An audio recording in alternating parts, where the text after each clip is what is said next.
ശാന്തിപുട്ടാണ് സാറിന്റെ ആദ്യത്തെ സിനിമ. അത് കഴിഞ്ഞ് ഇങ്ങോട്ട് ഒത്തിരി ഏറെ സിനിമകൾ ചെയ്തിരുന്നു. ഐ തിങ്ക് 57th മൂവിയാണ് തോന്നുന്നു.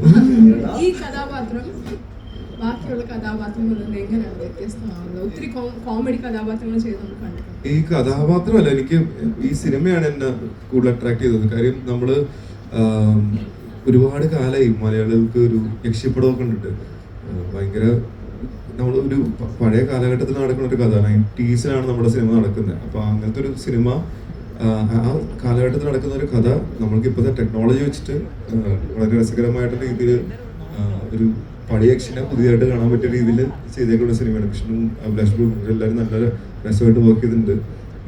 നമ്മളുടെ ക്യാമറമാൻ, നമ്മുടെ രാക്ഷസൻ എന്നൊക്കെ പറഞ്ഞ സിനിമയുടെയൊക്കെ ക്യാമറമാനാണ് നമുക്ക് വർക്ക് ചെയ്തേക്കുന്നത്. സോ അത്രയും സ്ട്രോങ് ആയിട്ടുള്ളൊരു ടെക്നിക്കൽ ടീം നമ്മുടെ കൂടെ ഉണ്ടായിരുന്നു. അത്യാവശ്യം പണിയാണ് ഇങ്ങനത്തെ ഒരു സിനിമ.